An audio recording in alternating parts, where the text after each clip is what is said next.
Imagine uma cidade tão corrompida que até mesmo Deus decide destruí-la. Um lugar onde a imoralidade não tem limites, onde a maldade domina cada rua, cada casa, cada coração. Essa não é uma história de ficção.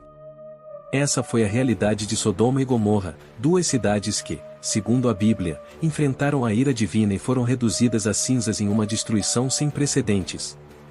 Mas o que realmente aconteceu ali? O que levou Deus a tomar uma decisão tão drástica? A história que você vai conhecer hoje vai muito além do que você imagina. Para entender a destruição dessas cidades, precisamos voltar milhares de anos na história e compreender o contexto em que elas existiam. Sodoma e Gomorra faziam parte de um grupo de 5 cidades localizadas no Vale de Sidim, próximo ao Mar Morto, uma região que, na época, era uma das mais prósperas e férteis da região. Isso ocorre em um momento em que as cidades estavam em pleno auge econômico, com uma abundância de riquezas, mas também em total decadência moral e espiritual naquele tempo. O Vale de Sidim era uma terra fértil, uma região que contrastava com o deserto árido que vemos hoje. As duas cidades eram conhecidas por sua riqueza e pelo grande poder de seus governantes, mas por trás dessa prosperidade, um mal profundo tomava conta de cada aspecto da sociedade. A Bíblia, em Gênesis, nos apresenta uma visão clara sobre o estado de corrupção moral que assolava essas cidades. Não eram apenas locais onde a riqueza era abundante, também eram lugares onde a imoralidade se espalhava de maneira desenfreada. Segundo os textos sagrados, os habitantes de Sodoma e Gomorra haviam se afastado completamente dos caminhos de Deus. Eram cidades onde a violência, a injustiça, a corrupção e o desrespeito ao próximo dominavam. Mas, a pergunta que intriga muitas pessoas, e qual foi o pecado específico que levou à destruição dessas cidades? A Bíblia nos dá pistas sobre o pecado que levou à destruição de Sodoma e Gomorra, mas essas pistas são interpretadas de diferentes maneiras. Em Gênesis 18, Deus revela a Abraão que a maldade de Sodoma e Gomorra havia se tornado insuportável. O que exatamente acontecia ali? O texto bíblico sugere que a perversidade sexual era uma das principais características dessas cidades, algo que ficaria ainda mais evidente quando, em Gênesis 19, 2 anjos enviados por Deus chegam a Sodoma para avisar Ló, sobrinho de Abraão, e sua família sobre a destruição iminente. Nesse momento, um grupo de homens da cidade tenta violentar os anjos disfarçados em forma humana.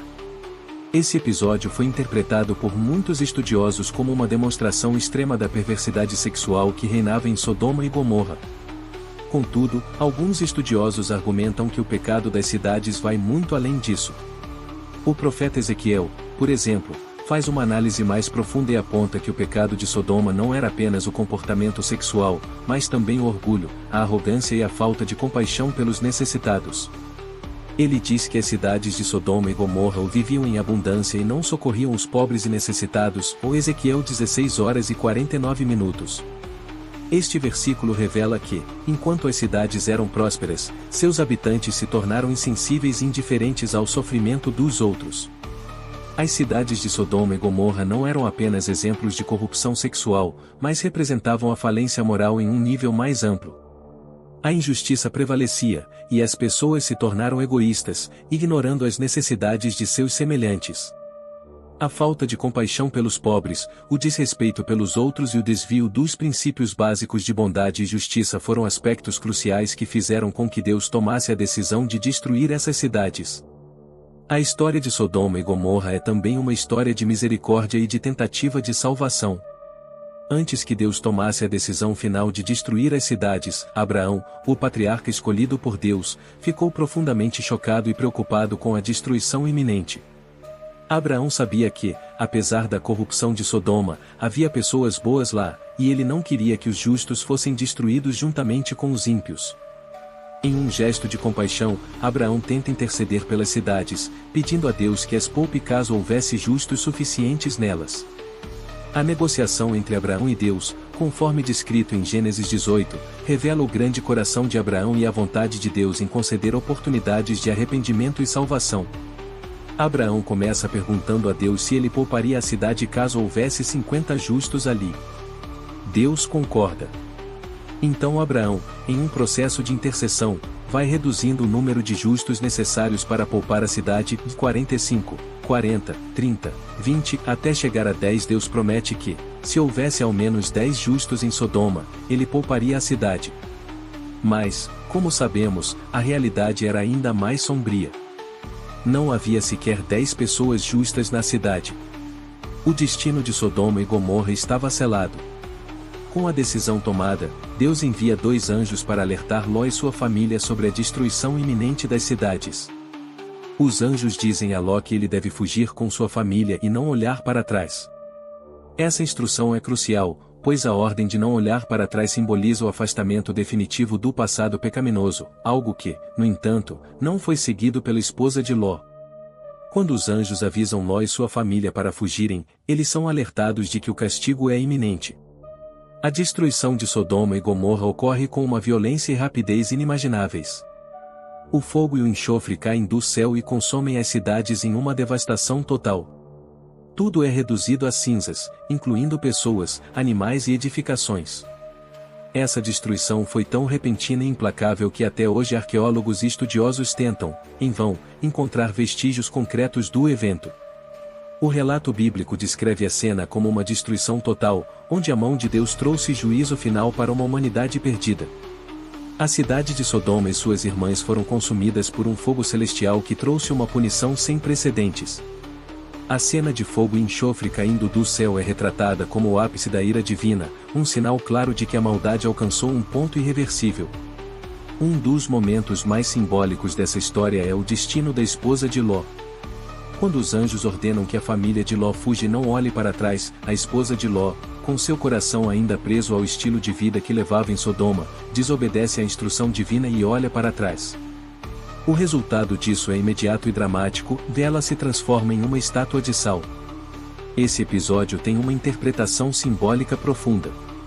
A transformação da esposa de Ló em sal não é apenas uma punição, mas também um reflexo do apego que ela ainda tinha à cidade pecaminosa e à sua vida anterior. Este ato de desobediência serve como um alerta para todos nós, e não devemos permitir que nossa ligação ao pecado ou ao passado nos faça voltar atrás quando já estamos sendo chamados para um novo caminho, um caminho de salvação e redenção. A destruição de Sodoma e Gomorra não foi apenas um ato de julgamento, mas também um aviso. A história dessas cidades, marcada pela corrupção e decadência, continua a ser lembrada como um símbolo de como as sociedades podem se corromper ao ponto de perder toda a sensibilidade moral. Elas são lembradas como uma advertência contra os perigos do orgulho, da arrogância, da exploração dos pobres e da falta de justiça. A Bíblia nos ensina que, por mais que as pessoas se afastem dos princípios divinos, sempre há um convite para o arrependimento, sempre há uma chance de mudança antes do juízo final. Agora, a pergunta que fica é: o que podemos aprender com essa história? O que ela nos ensina sobre os dias em que vivemos hoje? A destruição de Sodoma e Gomorra nos lembra que nossas ações têm consequências, que a moralidade e a justiça devem ser preservadas em todas as esferas da vida, e que nunca devemos ignorar as oportunidades de redenção. A história dessas cidades antigas continua sendo relevante hoje, servindo como um lembrete de que, por mais que a humanidade se perca, sempre há a possibilidade de escolha, de mudança, de arrependimento. E essa lição é válida para todos nós. Podemos sempre escolher fazer o bem, agir com justiça e viver com compaixão.